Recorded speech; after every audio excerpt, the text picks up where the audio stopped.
Hello, we're back. Foxy RG here with Thass, leader of the Eminent Mythic Plus team.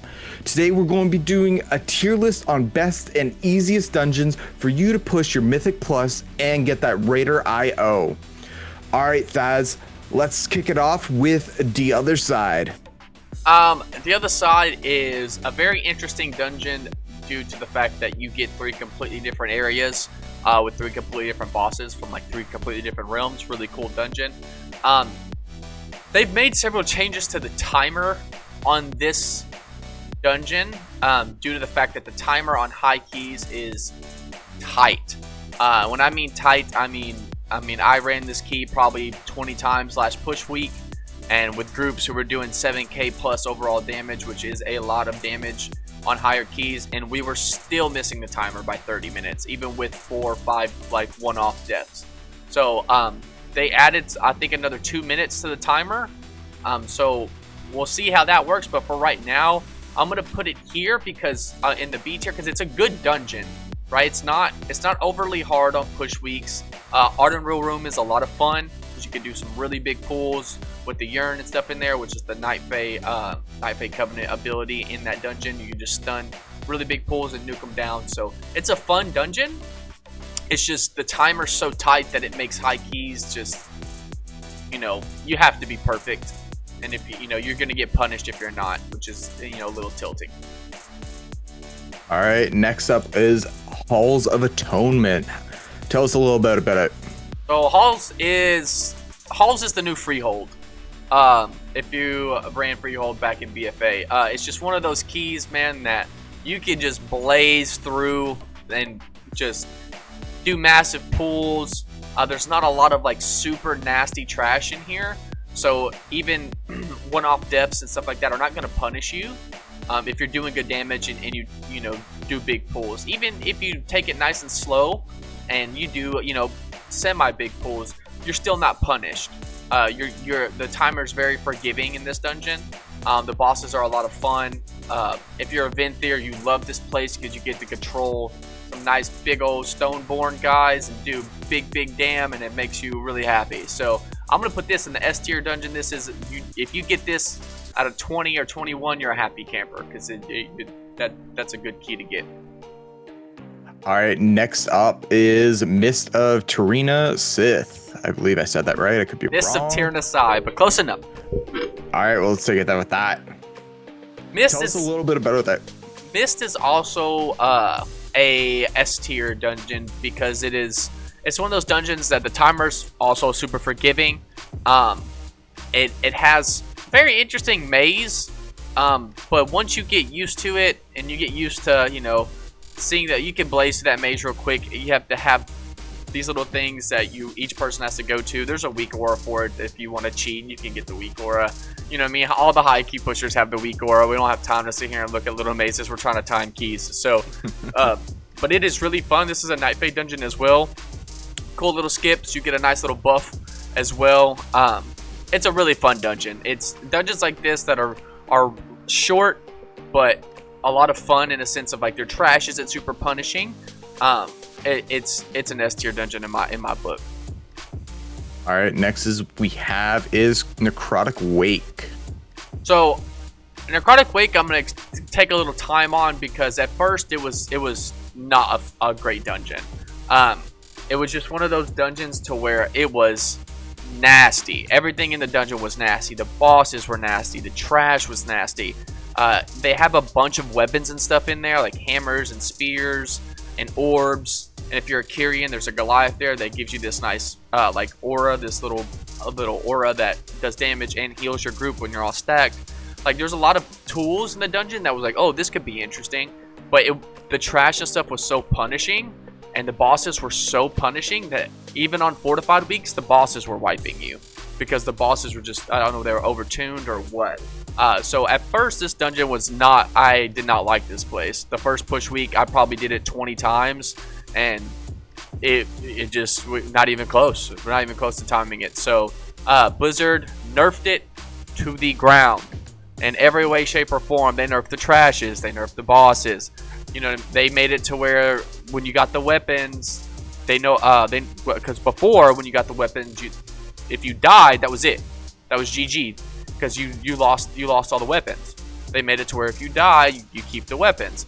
So this dungeon is now an S tier dungeon, because it is one of those dungeons to where if you have a good route, you have a solid route, and you use the tools properly, you can blaze through this dungeon.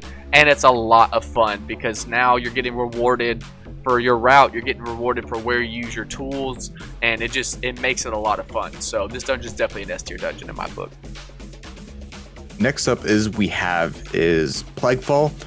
Although this one, I've seen it run different ways. If you look at any of the MDI teams, especially Echo, they skip that trash pack right in front of the first boss and pull it off to the side. I'm just wondering, do you follow that strat, or what do you do? So,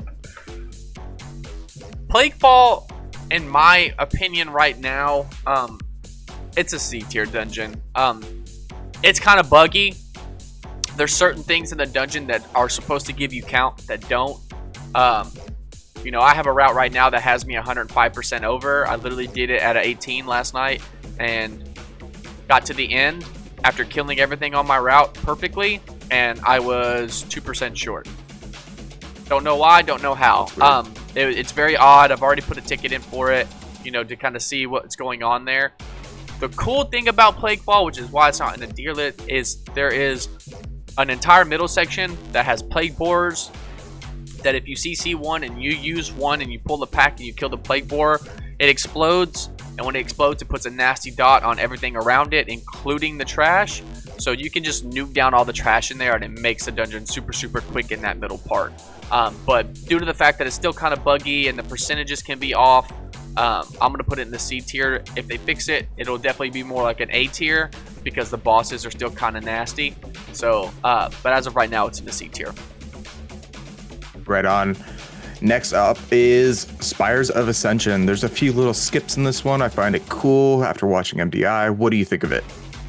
So Spires is very affix oriented.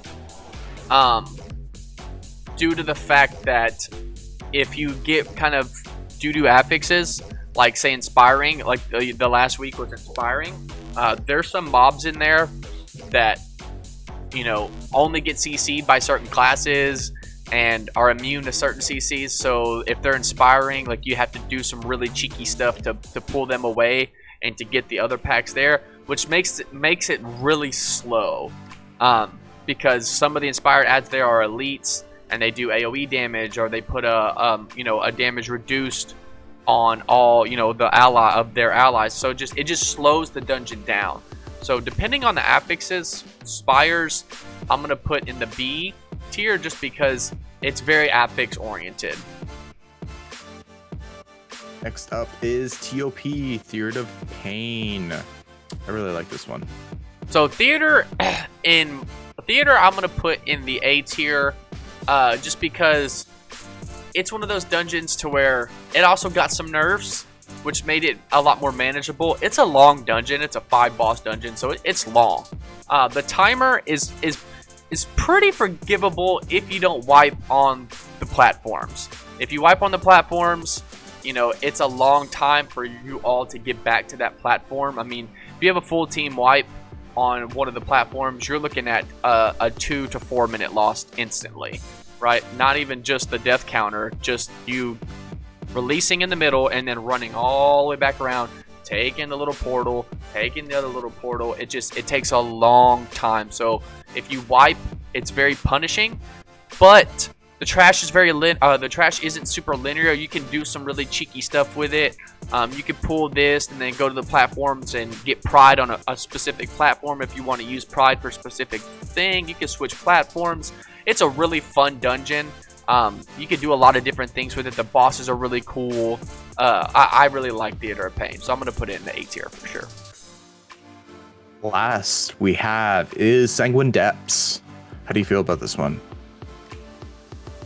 Where's the F? Is there an F? I want to put it in the F. Make an F? I'm going to make an F just for Sanguine. Sanguine is just shitty, man. No one likes Sanguine Depths. It's just not a fun dungeon. The trash is nasty. The timer can be forgivable if you have a pumper group. If your group can do a lot of damage, the timer can be forgivable, but it's also a dungeon that is kind of buggy right now. It's not fun. There's nothing about Sanguine that is like, ooh, I'm so excited for Sanguine. Like, just nothing about the dungeon. Even if you go watch people's high streamers as well, like, and this dungeon's already received nerfs as well. Like, the trash received nerfs, some of the bosses received nerfs, and it's still not fun. So it's just one of those things where if you see this on a 19 or a 20 and you're just like, man, like, are we really about to have to go do this? Like, it's one of those dungeons. So it's just not a lot of fun. There's a lot of things about it that make it not a fun dungeon. And if you're watching this video and you've ran Sanguine Depths, you know exactly what I'm talking about. So, all right, let's just end the video here before you get a little more agitated towards Sanguine Depths. Oh, this is FoxRG. That's Thass. See ya. The link into his Twitch channel will be in the description down below. Follow him, subscribe to him, subscribe to this channel. This is FoxRG. We out.